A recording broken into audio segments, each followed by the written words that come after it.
हमारा थाना घूसखोरी, कमीशनखोरी, दलाली का अड्डा है और चीन, जापान, सिंगापुर का थाना प्राथमिक सुरक्षा केंद्र है। हमारे यहाँ ईमानदार लोग थाने जाने से डरते हैं, बेईमान, गुंडे, बदमाश, मवाली हमेशा थाने में बैठे रहते हैं। चीन, जापान, सिंगापुर में ईमानदार आराम से थाने चले जाते हैं और गुंडे, बदमाश की थाने में आने की हिम्मत नहीं पड़ती है। हमारे यहाँ झूठी शिकायत होती है, झूठी जांच होती है, झूठी गवाही होती है और झूठी चार्जशीट भी फाइल कर दी जाती है। चीन, जापान, सिंगापुर में न झूठी शिकायत होती है, न झूठी जांच होती है, न झूठी गवाही होती है और न झूठी चार्जशीट फाइल की जाती है। हमारे यहाँ एफआईआर लिखवाने के लिए कई बार आपको सांसद विधायक से सिफारिश करवानी पड़ती है। चीन, जापान, सिंगापुर में जाइए, आप लिख के दीजिए, तुरंत शिकायत हो जाएगी, तुरंत एफआईआर आपका दर्ज हो जाएगा। हमारे यहाँ जांच सालों साल चलती रहती है। खासतौर पे नेताओं की, नौकरशाहों की जांच तो पूरी होती नहीं है। कई बार तो ऐसा होता है जिसके खिलाफ मुकदमा लिखा गया वो खुद ही खत्म हो जाता है, उसके बाद जांच अपने आप बंद हो जाती है। चीन, जापान, सिंगापुर में तो 1 महीने 2 महीने के अंदर जांच पूरी हो जाती है। हमारे यहाँ हर प्रदेश की पुलिस का अलग रवैया होता है। केरल की पुलिस के अलग बिहेवियर है, यूपी का पुलिस अलग तरीके से काम करती है, दिल्ली पुलिस अलग तरीके से काम करती है। चीन, जापान, सिंगापुर में पूरे देश में पुलिस का व्यवहार एक समान होता है। हमारे यहाँ सत्ता बदलते ही पुलिस का व्यवहार बदल जाता है। यूपी में भी अखिलेश की सरकार में अलग व्यवहार रहता है पुलिस का, बाबा जी आ गए, योगी जी, तो पुलिस का व्यवहार अलग है। ममता जी थी बंगाल में तो पुलिस का व्यवहार अलग था, जब से शुभेंदु जी आए पुलिस का व्यवहार अलग हो गया। तो सत्ता बदलते ही पुलिस का व्यवहार बदल जाता है। चीन, जापान, सिंगापुर, अमेरिका, इजराइल, कोई प्रधानमंत्री हो जाए, कोई राष्ट्रपति हो जाए, किसी की सत्ता आ जाए, पुलिस के रवैये में कोई चेंज नहीं आता। पुलिस उसी तरीके से काम करती रहती है, पुलिस उससे प्रभावित नहीं होती सत्ता से। हमारे यहाँ फर्जी इनकाउंटर होता है, चीन, जापान, सिंगापुर में फर्जी इनकाउंटर नहीं होता। हमारे यहाँ नेता के साथ अलग व्यवहार पुलिस करती है, जनता के साथ अलग व्यवहार करती है, गरीब के साथ अलग व्यवहार करती है, अमीर के साथ अलग करती है, मजदूर के साथ अलग व्यवहार होता है, मालिक के साथ अलग व्यवहार होता है। चीन, जापान, सिंगापुर में पुलिस का व्यवहार सबके लिए एक समान होता है। लगभग थोड़ा बहुत डिफरेंस तो रहेगा लेकिन सबके लिए एक समान होता है। जानते हैं इन सभी समस्याओं का मूल क्या है, मूल कारण क्या है? ये घटिया पुलिस एक्ट 1861 में अंग्रेजों ने बनाया था, हमें लूटने के लिए, हमें बांटने के लिए, हमें लाठियों से पीटने के लिए, और ये कानून आज भी चल रहा है। इसी 1861 वाले पुलिस एक्ट का उपयोग करके जलियांवाला बाग में गोली मारी गई थी। इसी का कानून का उपयोग करके लाल बाल पाल को पीटा गया, भगत सिंह, सुखदेव, राजगुरु को फांसी हुई। इसी घटिया पुलिस एक्ट का उपयोग करके वीर सावरकर जी को काला पानी दिया गया। दुर्भाग्य देखिए, हमारे देश में जितने विरोधी पार्टियां होती हैं सब सत्ता के ऊपर उत्पीड़न का आरोप लगाती हैं कि सत्ता के इशारे पे पुलिस हमारा उत्पीड़न करती है, लेकिन कभी वो पुलिस रिफॉर्म की बात नहीं करती, कभी इस घटिया कानून को बदलने की मांग नहीं करती। जानते हैं क्यों? क्योंकि उनको लगता है कि ये कानून जब तक रहेगा पुलिस सत्ता के गुलाम बनी रहेगी। अभी एक पार्टी की सत्ता गुलाम है, कल को हम भी पार्टी में आ जाएंगे, पुलिस हमारी सत्ता के गुलाम हो जाएगी, तो हम इसी कानून का उपयोग करके पुलिस से वसूली करवाएंगे। हमारे देश में हवलदार, थानेदार सब मिलकर वसूली करते रहते हैं। क्यों? क्योंकि वो केवल अपने नहीं करते, उनको ऊपर तक देना होता है, और उसका भी मूल कारण ही घटिया कानून है। इसलिए अगर आप चाहते हैं कि देश सुरक्षित बने, पुलिस का व्यवहार सबके लिए एक समान हो, तो इस घटिया कानून को बदलने की मांग करिए।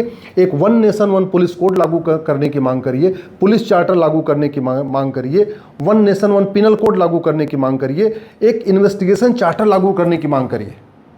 भाई चोरी, लूट, झपटमारी अगर पूरे देश में हो रही है तो उसका इन्वेस्टिगेशन का प्रोसेस एक ही होना चाहिए ना।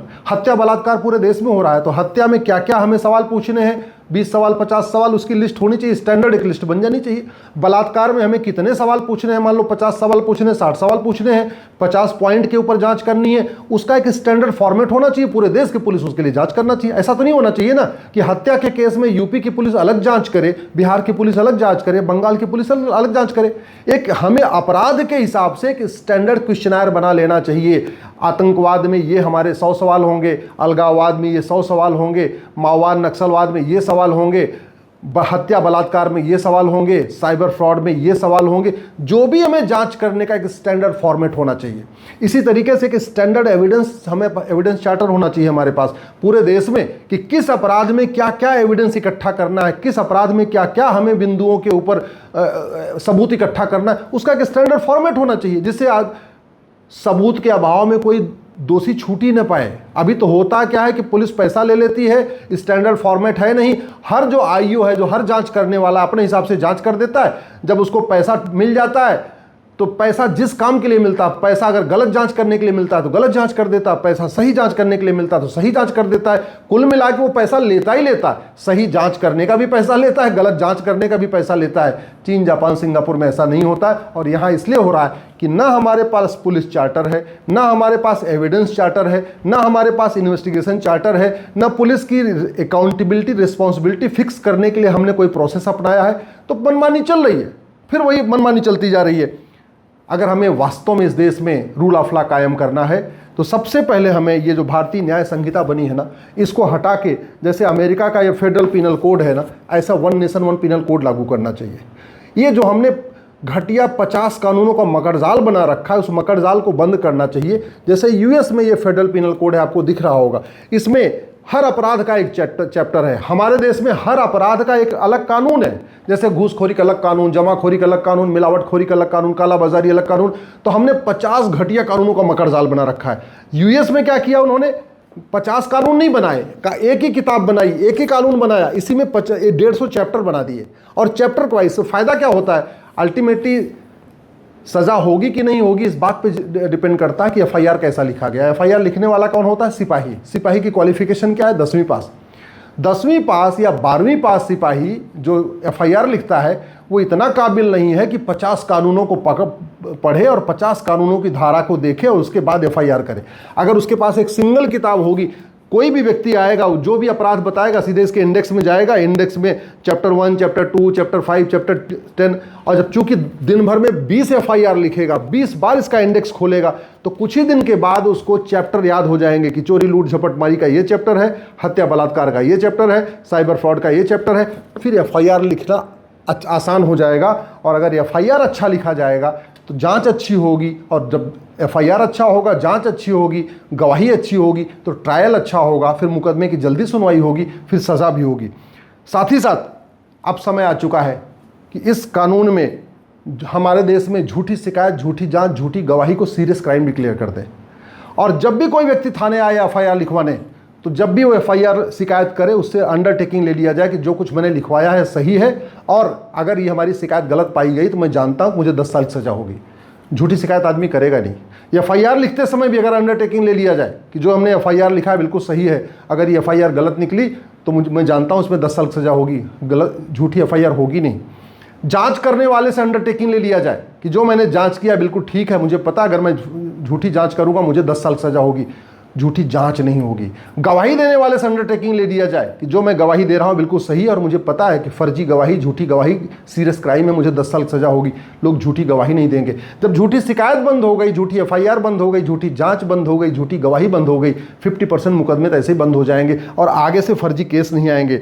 साथ ही साथ हर जिले में एक फॉरेंसिक लैब बनाई जाए, हर जिले में बाकायदा narco polygraph brain mapping test करने के लिए लैब की व्यवस्था हो, फॉरेंसिक जांच की व्यवस्था हो, डीएनए सैंपलिंग की व्यवस्था हो। जो कॉल डेटा होता है, लोग एक दूसरे से बात करते हैं, कॉल रिकॉर्डिंग का पूरी एग्जामिन करने की प्रोसेस हो, हर जिले में एक जांच हो। और साथ ही साथ हमें पुलिस वालों का भी ध्यान रखना पड़ेगा। ये पुलिस वाले कोई तीसरी दुनिया से नहीं आते, यहीं भारत के रहने वाले हैं, हमारे देश के नागरिक हैं। वो भी किसी के पति हैं, वो भी किसी के पुत्र हैं, वो भी किसी के बाप हैं, वो भी इंसान हैं। उनको तो चूंकि वसूली का उनको बना दिया है, वसूली करने के लिए उनको लगा रखा है, तो क्या करें, वसूली करते हैं, ऊपर भी देते हैं, खुद भी रख लेते हैं। समाधान इसका यही है कि सबसे पहले पुलिस को इंसान समझा जाए, उसको भी वीकली ऑफ दिया जाए, उसको थाने में रहने की व्यवस्था किया जाए, उसके भी बच्चों की एजुकेशन की व्यवस्था किया जाए। हर तहसील में केंद्रीय विद्यालय खोल दिया जाए, जिससे उस तहसील में जो 4-5 थाने पढ़ते हैं सबके बच्चे वहाँ आराम से पढ़ सके। कि उनका ट्रांसफ़र हो जाता है, बार बार स्कूल बदलता रहता है तो बड़ी दिक्कत आती है बच्चों की। एक अगर उनके बच्चे केंद्रीय विद्यालय में पढ़ते रहेंगे तो पूरे प्रदेश में कहीं भी ट्रांसफ़र होता रहेगा, बच्चे हमेशा केवीएस टू केवीएस जाते रहेंगे, तो उनका जो एजुकेशन वो डिस्टर्ब नहीं होगा। साथ ही साथ आवास की व्यवस्था बहुत ज़रूरी है। और सबसे इम्पॉर्टेंट, भ्रष्टाचार को आपको सीरियस क्राइम डिक्लेयर करना पड़ेगा, आपको भ्रष्टाचार के खिलाफ कठोर कानून बनाना पड़ेगा। पुलिस व्यवस्था तभी ठीक काम करेगी जब भ्रष्टाचार के खिलाफ कठोर कानून बनाना पड़ेगा। 100 रुपये से बड़ी नोट बंद करना पड़ेगा, 1000 के ऊपर कैश लेन देन बंद करना पड़ेगा, 10,000 के ऊपर प्रॉपर्टी को आधार से लिंक करना पड़ेगा। चीन जैसा कानून बनाना पड़ेगा कि जिसके पास काला धन मिला, बेनामी संपत्ति मिली, ऐसी संपत्ति मिली, ऐसे लोगों की प्रॉपर्टी जब्त होगी, सिटीजनशिप खत्म होगी और फांसी होगी। मैं कहता हूँ भारत की ही पुलिस, यही वर्तमान पुलिस दुनिया की सबसे स्मार्ट पुलिस हो जाएगी। हमारा थाना जो अभी प्राथमिक भ्रष्टाचार केंद्र है वो प्राथमिक सुरक्षा केंद्र बन जाएगा।